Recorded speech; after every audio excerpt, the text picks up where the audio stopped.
Welcome everyone to today's Lead Generation World podcast. I hope you guys are all doing well. Boy, it is winter time, and I don't know where you're at, but we've got some weather here in Southern California. I know a lot of you probably just choked as I said that and spit out your coffee, but yeah, we get a little bit of weather here too.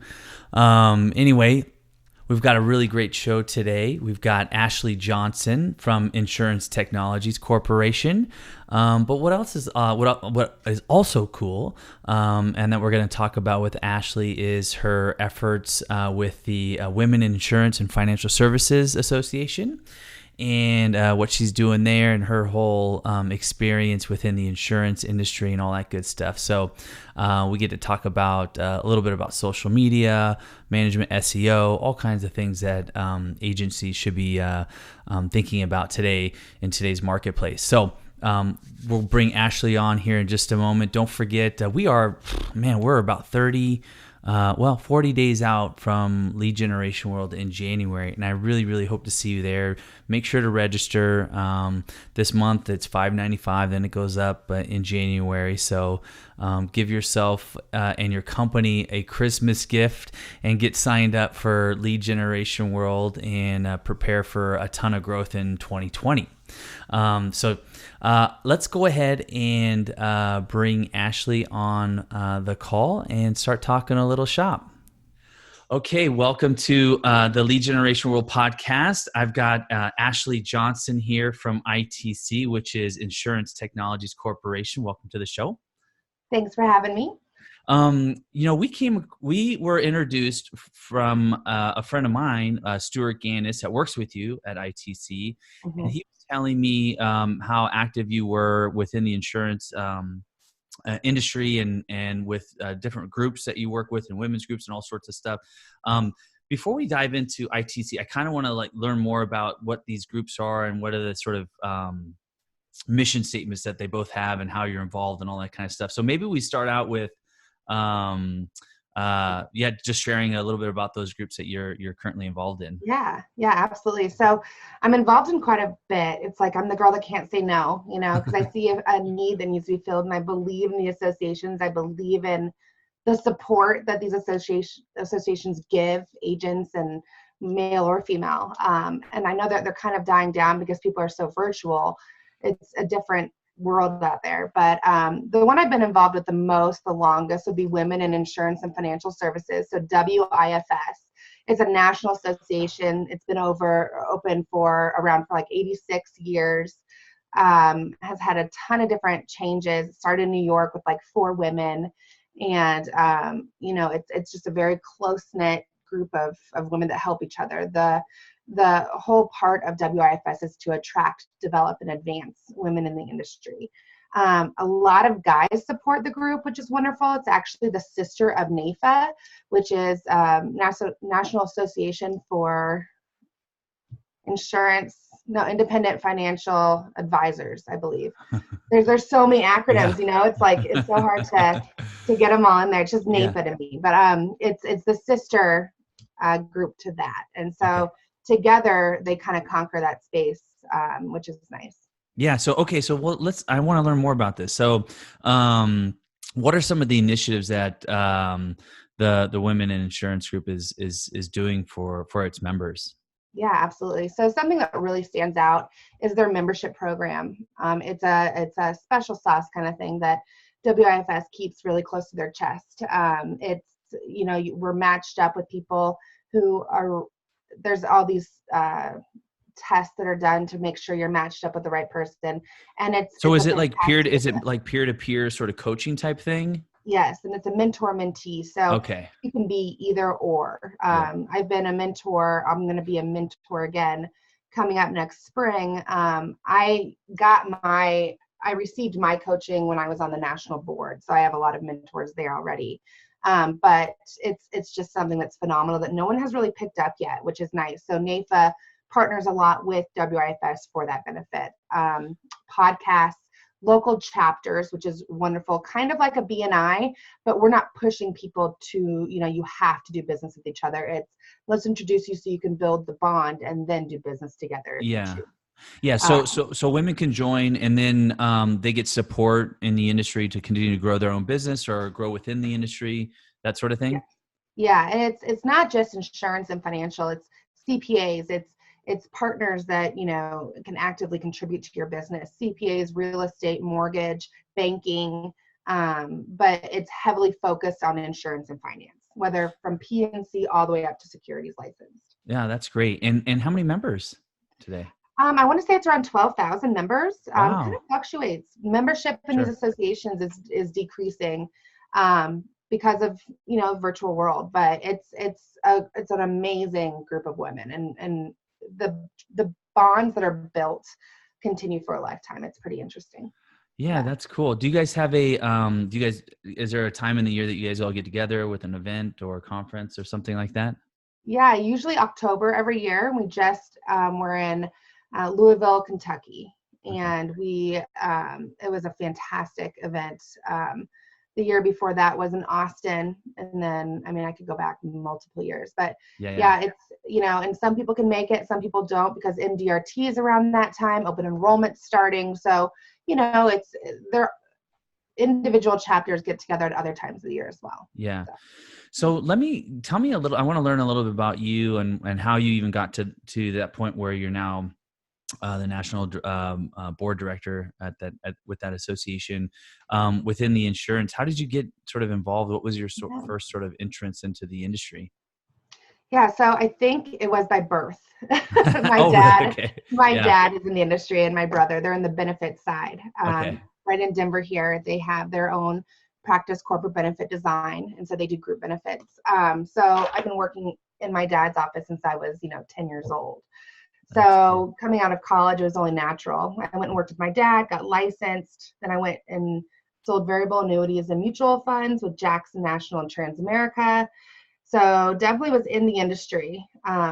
When I decided to go into the marketing direction is because I was so young and I didn't have anybody that was there to kind of guide me that was a woman.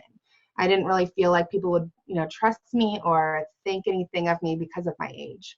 So I went into the marketing side, which I'm sure you've heard of, like life insurance selling, national underwriter, senior market advisor, benefit selling, PNC 360. Yeah. So that was Summit Business Media, which is now ALM. Uh-huh. And I worked there, and my mentor there, Tashana Rodwell, got me involved with WIFS. So Let me ask you a quick yeah, question before you go on, yeah, because it is kind of interesting. And I had a conversation with, I think somebody, I think it was insurance, a couple weeks ago. And we talked about people, coming out of college and becoming insurance agents. Doesn't really happen, right? It doesn't, mhm, they go into something else or whatever. And maybe one way or another, they sort of get into the business. But is going through that yourself and sort of, being a young person that entered the space, I mean, I'm sure that was a little bit of a challenge because the overall demographic of, agents these days is probably skews a little bit older. absolutely. It's definitely in the 50 to 60 to even 70 range right now, where it's heaviest. And that's what these associations are trying to do. So like we have a free student membership for WIFS. So anybody who's coming out, we work with DU, we work with other colleges, anyone coming into the industry, we will definitely help. The thing is it's experience. And when you're working with people's money, they want to make sure that you know what you're doing. So a lot of succession plans will involve a younger agent. Um, Most of the time you're going to have your younger, your millennials go to like a Schwab or a Transamerica or Jackson to get licensed and kind of get some skills under their belt before they go out into the real world on their own in an independent way. But we're seeing that if we don't bring in more younger advisors right now, I mean, right now it's a spinning door, but everyone's going out Mm. mostly.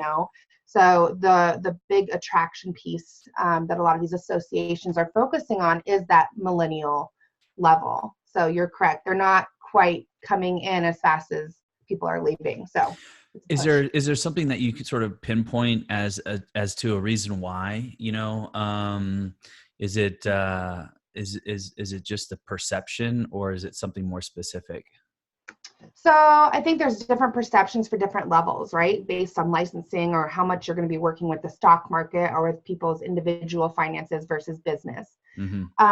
But I think something that is, so mentorship is one that's huge, right? Because people don't want to take it's kind of like real estate, right? It's a no base salary job. It is a commission job.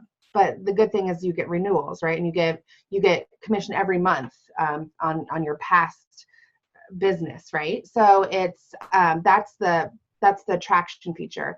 But it's hard for someone coming out of college and not having the money to pay back either their student loans or pay for their living. And it could take you anywhere from 6 months to even 3 years to really make a good amount of money to support yourself. So you're seeing people coming into the industry at times when when they've had experience, but they've saved up money so they can float on that, or when they get married and they have a spouse that can actually support them while they're going through their transition. Yeah. And I guess my guess is that it's actually really important for younger folks, millennials and all this, to get into the industry because they're the consumer as well, and to be able to communicate the way they want to communicate. And I don't mean just by talking, but texting and advertising, messaging, and all this sort of stuff is probably moving a little bit forward. But the agents are not quite as young as well. So if that makes sense, so like, people are wanting to text and do all these different things, but from the agent side, that maybe is still, from an age gap standpoint, a little delayed. Absolutely. I mean, I see that every day when I talk to agents. So it's, when an agency has some kind of a younger zennial or millennial that are coming in, they're able to really utilize the marketing platforms a lot easier because these kids are raised on these marketing platforms, Right. raised, to know how they work. And there's a learning curve. So, just coaching a tenured agent how to blog is insanely hard, because it's just not how they're wired. So it's so important. I mean, 25% of our millionaires are millennials right now, and they're doing a lot of business, and a lot of them are going virtually to find out who they want to work with first, then going and meeting them in person. It's a completely different world. Yeah, that's really interesting. Okay, so going back, you got into sort of the advertising side of it, because not to put words in your mouth, but maybe you felt you weren't able to connect because of your age. Yeah. And got into something a little bit more exciting with the advertising side. Yeah. So you did that, and then you work with insurance forums, right? Yeah, so insurance. So Pam Sheehan worked at Summit Business Media with me.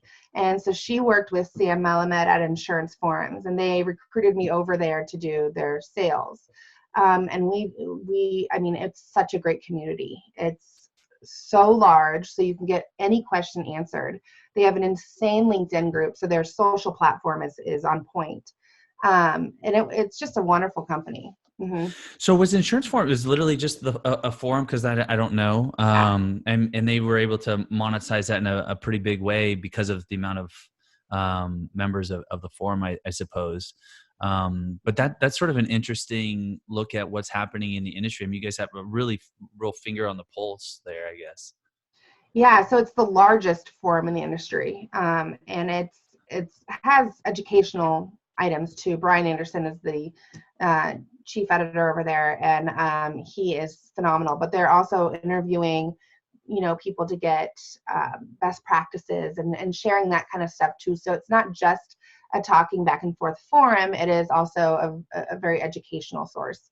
So a lot of people go there. I mean, I think there's over 1 million views a month, definitely. Tons of unique, I mean, Mm-hmm. a large amount of unique views. And I want to say there's probably over, a couple thousand members, maybe more. I'd have to go look. The stats are always on the top right of the website, Yeah. but it's just a very active forum. Just out of random curiosity, did you ever see what the sort of trends and topics generally were? Were they technical or were they fundamental things? Like what was like the main things that generally were sort of talked about in the forums when you were there? Yeah, so it's really interesting. It was more about products and processes, Mm-hmm. right? So does anybody have this product? Should I, invest in this for my business? How should I do this? I have all these different systems. Does anybody have something that encompasses all of what those do? Yeah. That it was, there were some product questions. Like, I have a client that's this age who needs this. What would you guys do in my position? What would you recommend? And that's, it's such a good tool to have. It's almost like a mentorship if you think about it, but you're getting so many different people's, point of views, which is nice. Yeah, no, that's really well. Like I said, you had the finger on the pulse there a little bit. It's kind of interesting to see what's happening in that industry. So you were there, but you meanwhile you're doing a lot of consulting as well, right? So Yeah, absolutely. what way was that from an advertising sort of standpoint, or where were you sort of focused on when it came to consulting?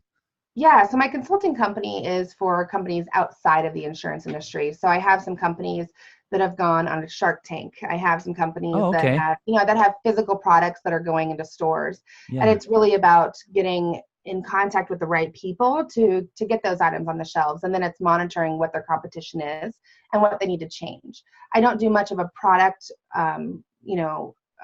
creation. I have things that have doctor's approval, clients with products that have doctor's approval or that are being built in China and India. And I know that all of those details with trade and cost of getting things done in America.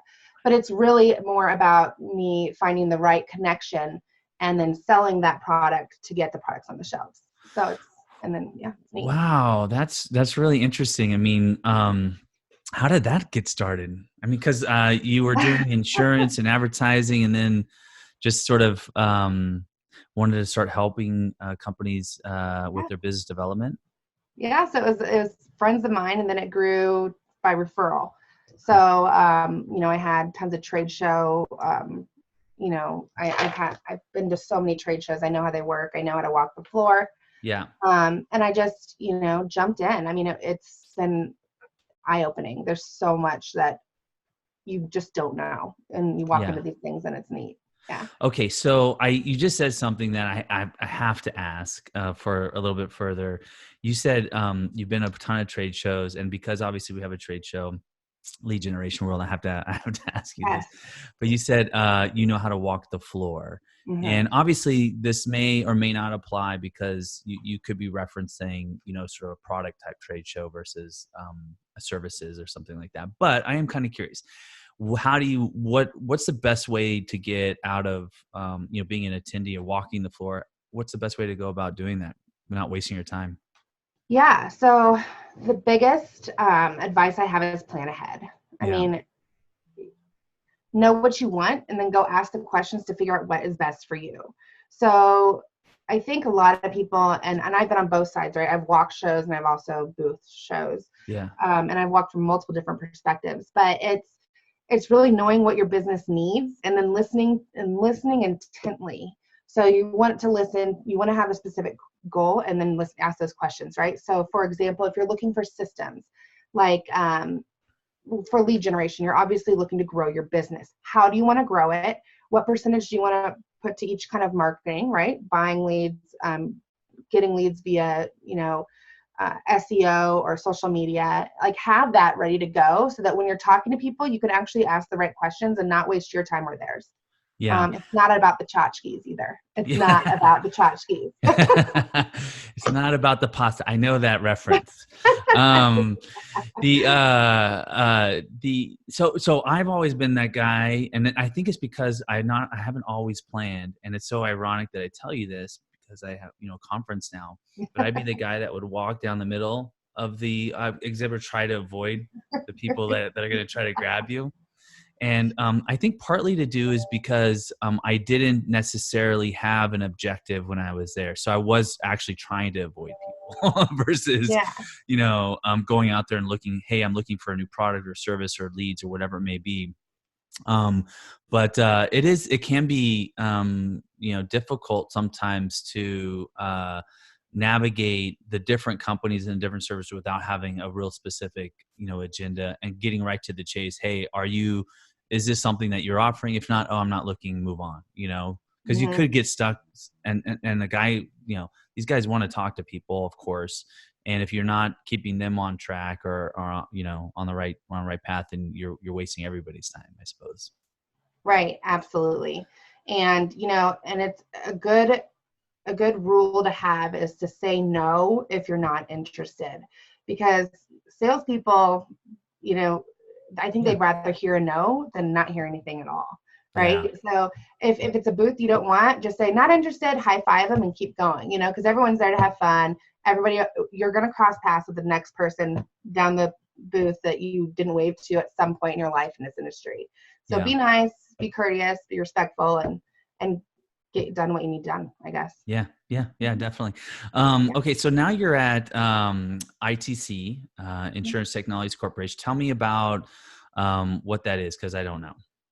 Yeah, so ITC is the leading insurance marketing company in the industry. We have a large market share. We build websites, Insurance Pro, which is a CRM. We have AccuAgency we just bought 2 years ago, which is another CRM, and a Rater. We have a Rater, one of the best ones out there for sure, called Turbo Rater. Just redid the new, format. It's just a lot of programs that are out there to help agents succeed. Yeah. The best part is we are consultants. We are not salespeople there. If it's not a fit, and we have our own guidelines as well. If it's not a fit, we'll cut ties and we'll tell you where to go. And that's what I think is really cool about ITC. They were actually a client of mine at Insurance Forums. So it's interesting. And Stuart Gannis was as well a client of mine there. And he's been a mentor of mine ever since. So it's really cool to work with people you really, like and respect. So. Yeah, definitely. So, okay. So it has a CRM, Yeah. a lead management system, and then also some marketing tools in Yes. there as well. Yeah. So I'm on the marketing side. Okay. So I work with websites, with search engine optimization, social media accounts, building them, LinkedIn, Facebook, Twitter. We work with, doing organic or local search engine optimization. We work with Agency Buzz, which is an email drip system, which that is number one for retention, right? If you're not reaching out to your clients, if you're not in front of them, somebody else is going to get in front of them, and you better be on that menu when that other person gets in front of them, or they're going to move. So retention's huge. And then being able to prospect. There are win-back campaigns. There are all different kinds of campaigns. We have some clients that write business from it every single day, if they're utilizing it correctly and sending out the emails that they should. So it's a neat system.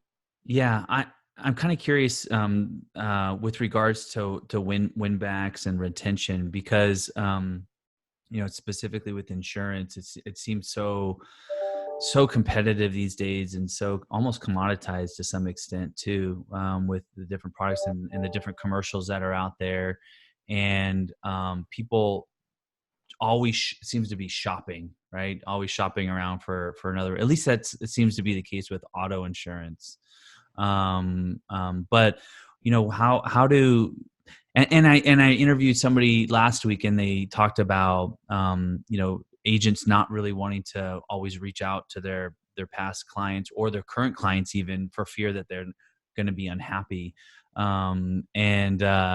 And instead they need to really reach out to them and create a relationship with them. But what do you guys do with regards to sort of that win back and that retention that seems to sort of work for your clients? So the best part about ITC, I think, with regarding this, is that there's nothing that's cookie cutter. So Yeah. I can't be like, oh, we always do this, because we Okay. don't. It's very based on each agency, because each agency is different. It's based on location. It's based on amount of clients, the line of business, how they go about their sales strategy, why the client left. There's so many questions to ask. And then it's, and as you said, people are afraid to reach out to current or past clients. So if you're not reaching out to your current clients and there's an issue, they're definitely gone. But if you reach out to them, at least you have the chance to fix things, right? And just dripping on them shows that you care. Because if a client answers a drip email marketing email, then you know what's going on. In the past, with past clients, think about it like this. Think about someone who thought something was so, it's like the grass is always greener on the other side, right? But it's not, because you're going somewhere and you're probably looking for something that you weren't getting. But a lot of times these agencies all have the same thing. What they differ is their personal motive, what their agency stands for. And when people go to other agencies, they might not be getting the service that they were thinking they were going to get. And they're not going to move because they are tired of moving or something like that. That's the best client to go and win back, because they already know you. They know you'll take care of them over there. And they also know that you know what they didn't like, so you can improve on that and try to make their experience better. Yeah. And so what do you guys do? So unlike you, who started out in insurance and then sort of went into advertising and still doing that sort of now, a lot of agents and agency owners are not in advertising for a reason. And they're in insurance or finance for a reason, because if it's a personality, whatever it is. So how does one, take that and apply it to social media? I see sometimes, on LinkedIn, I see multiple agents from a certain company post the same thing. And I'm guessing it's like some company-wide thing that they just send out and like, hey, post this thing. And they put it and blah, blah, blah. But obviously that's not enough. What do you sort of recommend for these people that are not advertising folks, and they're certainly not social media folks necessarily? How do they leverage that for success, Yeah. So I think this is how I would answer that, is know your strengths, right? I know that I'm not going to do surgery on my own leg or even my friend's leg because I'm not a doctor. Yeah. I'm not going to try and learn it. It's going to take forever. And I already have 2 full-time jobs, right? Yeah. Outsource it. Because, for example, these agents who keep posting things from, and I'm not going to name companies, but from companies that have a bunch of different articles that everyone has access to, are not doing themselves any favors. That kind of posting actually has really zero uplift. It's a supplementary post to things that they should be doing on their own. They just really need to know what their expertise is, how thin should they spread themselves, and get the experts to do it. There's reasons why ITC is a niche industry for insurance. We know this industry inside and out. We know why certain things don't work. And I have a lot of clients that I have to say, hey, we're not going to do that because I have proof. I have legit proof that the return is not good on that you'll not get your money back. Yeah. So, I think that just know your strengths. Yeah. And what is the other thing I have, I wonder about is the voice of that agency, which is sort of hard, and maybe the only thing to decipher between other agencies is maybe that person, or that agent or that agency owner. So how do you get somebody to sort of go out there and expose themselves and leverage social media versus just doing the basic post? I know you said outsource it, but sometimes, even outsourcing could be that cookie cutter stuff too, Right. That's right. Then that's a really good point. You really need to ask the right questions when you're hiring somebody on board. If you're going to do it yourself, I send my agents all the time. I send them social media calendars. Go on Pinterest. You can find them for insurance. They're there. But your engagement posts, so like Facebook, let's take that for an example. It's a ripple effect, right? I want to post something that you will see, that your friend will then see, and then they'll like, and then their friend will see. That's the way it works. So what kind of posts are going to get people to like them? Mm-hmm. Let's say you got your insurance family, let's say the owners get a new dog. Let your clients name the dog. Like that stuff's fun. You have to kind of get out of this like insurance world and get into more of the human world, the people world, people in this industry, though, you did mention something about personalities, and it is true. Finance, money people are very usually straight arrow, right? They're not going to be laughing during meetings and things like that. But you have to get other people laughing. You have to get, show me your best April Fool's video, post it here, and we'll decide a winner. You could do things like, we're going to do a woman of the month. We're going to do guy of the month. We're going to do youngest client of the month. I don't know, that might not work because you don't want everyone knowing everyone's age. But, things like get creative and do things that are not the normal. I posted an article from Insurance Journal today, and Yep. so did 5 other million people. Yeah. You know what I saw the other day, which was interesting. I just thought about it was, of course, a Gary V, Vaynerchuk Greatest. video that I get in all my feeds. Yeah.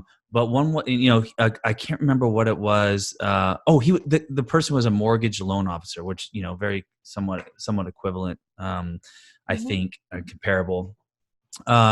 In that he's like, how do I do this, and how do I sort of differentiate myself from everybody else that's also doing mortgage loans? And Gary's advice was really he just said, just talk.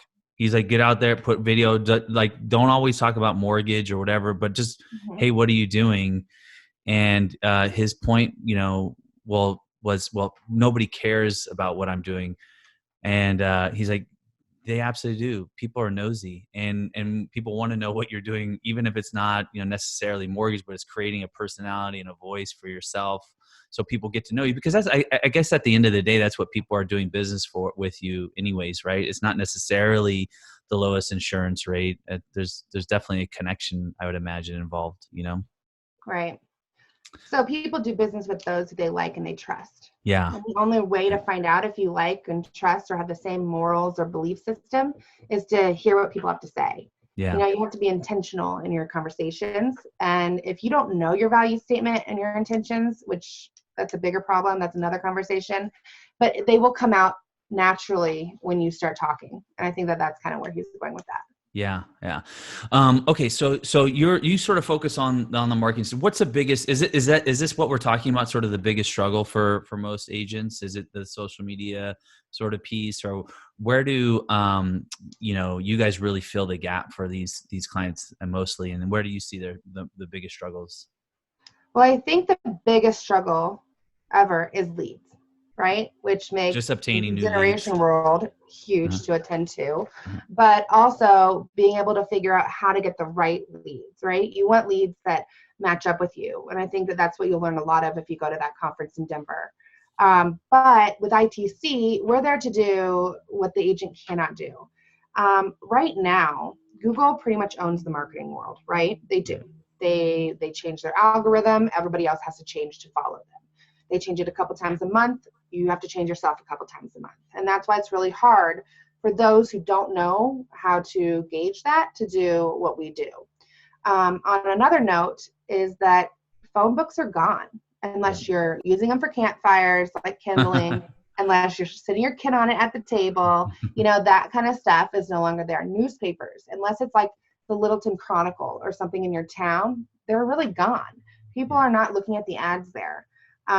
Direct mail is hard. It's very up and down. You never want to be the one sending direct mail when everyone else is. You got to wait till everyone stops because they didn't get results, and then you send it. So there's all these rules. But when it comes to the main initiative of marketing in this industry, it's going to be search engine optimization and content.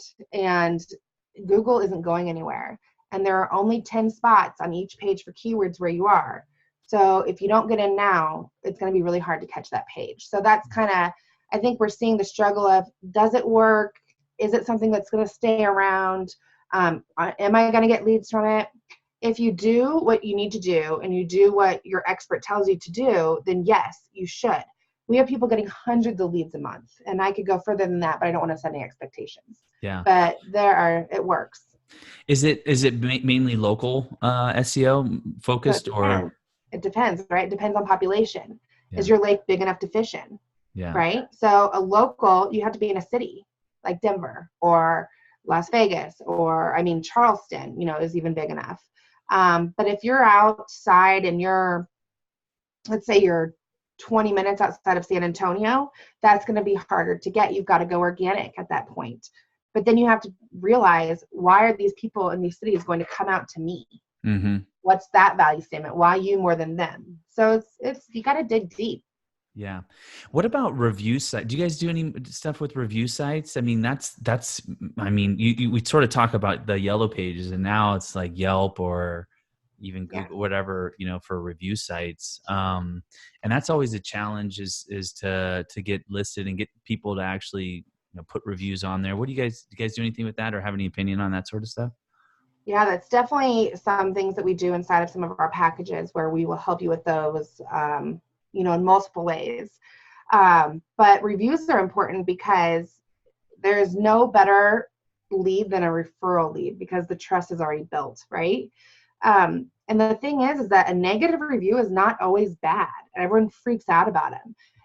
Negative reviews are a way to show that you're human and to show that you're working on bettering your business. But you definitely want to do about 5-to-1 reviews to make sure that, you want the positive reviews. Let's be real. But yeah, they do help a lot. Yeah. So, I know we're actually going to have a person from Yelp at the show that's going to, and in fact, in the insurance track, but it's really agnostic. It's going to apply for any company. Absolutely. But I'm actually kind of curious how, companies are sort of navigating and getting into the different listings and all that sort of stuff for different searches in Yelp, because I have no idea. It's not like, I don't know if it's like, SEO where on page optimization and keywords and backlink, all these things. And I'm probably saying things that are from the 90s, but I don't know if it's the same for Yelp, if it's just a matter of how, getting a bunch of reviews or what. So, that's a good question. So, Yeah. Yelp is a different animal. It really is. Yelp is, I'm excited to hear what the insurance expert at Yelp says, because I have different views. I use Yelp all the time, all the time. As a user, I'm always using Yelp. Yeah. Yep. I never have used it for an insurance agency yet. No. But with regards to getting business listings, which is citations, is kind of what you're talking about. That's gonna, excuse that. It's like okay. All my things are going off. But that's gonna be hard because you have to know which directories to go to that really have the most pull in this niche industry. Yeah. And so ITC has a business listing service. Oh, cool. That you can actually get for I think it's like $100 a month. It's on our website. But they're going through business listings. A lot of companies will have an automatic tool that will change them, but when you leave them, it'll automatically change back. So you need to make sure that it's an organic change, meaning someone is actually going in there and not using a system to do it. They're doing it so that it will stick. But citations, if you're doing a lot of business, let's say you have a lot of locations, directory listings and citations are one of the most important parts. Now you're saying citations, and is that just are you just referencing the different listings or? Mm-hmm. And being on certain places or having an anchor in certain places on Google, things like that, they run together. Okay, Mm-hmm. got it. Yeah, I would think if I'm a bit, that's something that's time consuming as well, making sure that those are always updated and all sorts of stuff, and having a service that can handle that for you would be, I think pretty beneficial, especially at a low cost like that.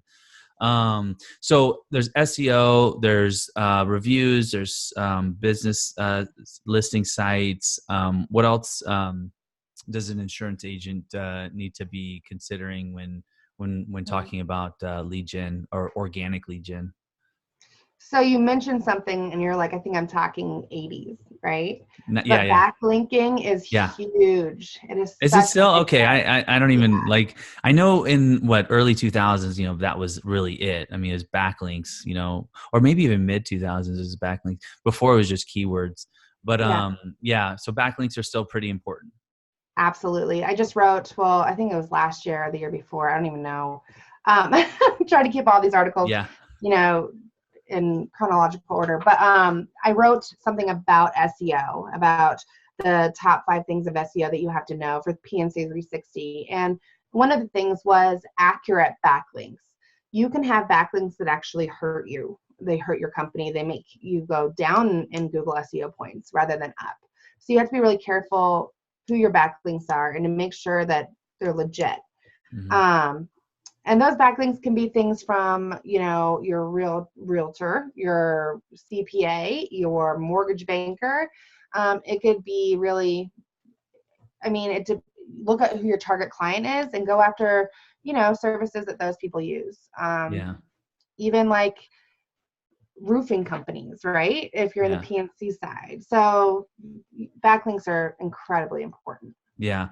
I don't know why I'm going through, but in my head, I'm going through, yep, that's another thing I'd outsource. That sort of stuff. There's like, okay, I probably would attempt to do some social media on my own, because I do believe that my voice is what maybe people are going to want. And I kind of believe what Gary Vee was sort of saying, that we alluded to, was, just talk, be out there, even if it's about your day. People do care, maybe not care, but they're nosy enough to want to watch and know what you're doing. And over time, that's going to create a relationship. So that's maybe one thing I would maybe try to do with support. But I'm going through okay, outsource linking, outsource SEO, outsource, like all these different other things to do, because there's no way I can run my business and do all those things, or even hire somebody to do it in-house. It would be challenging unless they were, obviously really knowledgeable and affordable. Yeah, there's a saying in this industry. There's a couple different things, of course, but it's, if you think we're expensive, wait till you hire someone who doesn't know the industry, because Yes, that's not only learning on your dime, but it's also the mistakes that can be made can cost you, and with this compliance, industry. totally. So Yeah, there's a it's so cost compliant. there's a cost of the learning curve, right? Yeah, absolutely. So, the idea is, okay, so even with investing, right, you never want to be the emotional investor, right? Especially for something long term. That's the same thing with SEO. When you get emotional about the return and you get out, you've wasted all of that time and money that you've spent. The idea is, if you're getting into SEO and you're getting into this level of marketing, then you need to stick it out, and you need to, make sure that you have the right people on your team. Yeah. It's a long-term kind of return structure, Yeah. but it pays off. So you guys offer that, and then obviously the CRM as well, right?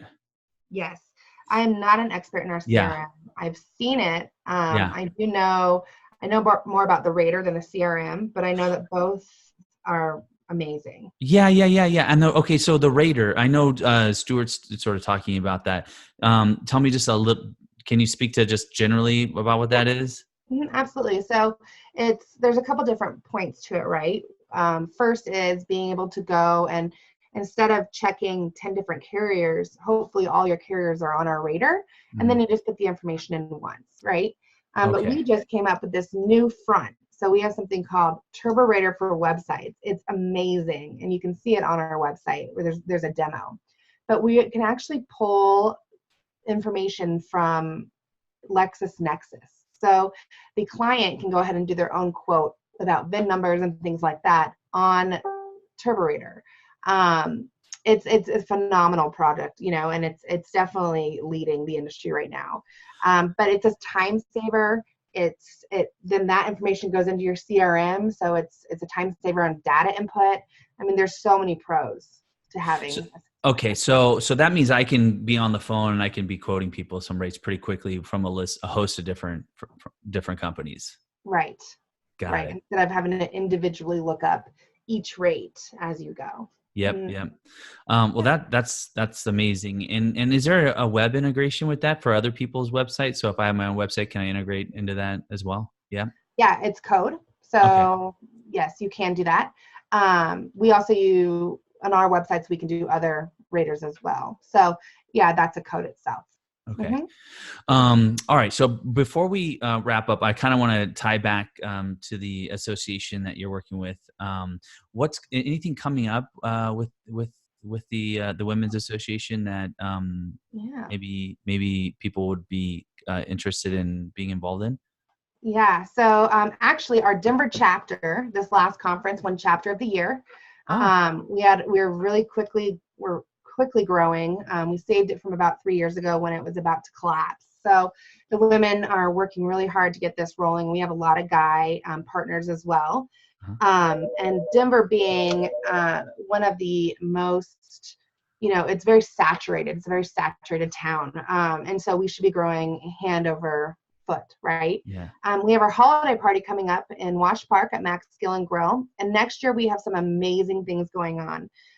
We have a Rockies game. We're doing emotional intelligence seminar. We're doing disability. We're trying to figure out how to do that so it's fun, right? Yep. You want to talk about it in a fun way. With all of our sponsors, we have something about business taxes. We have we are going to make some wine and cheese. Like, we have a lot of different things that we have speakers at, but that are not all just, insurance topics. So there's networking and fun, as well as learning and initiatives like that. Awesome. And then NAFA has something come up in January.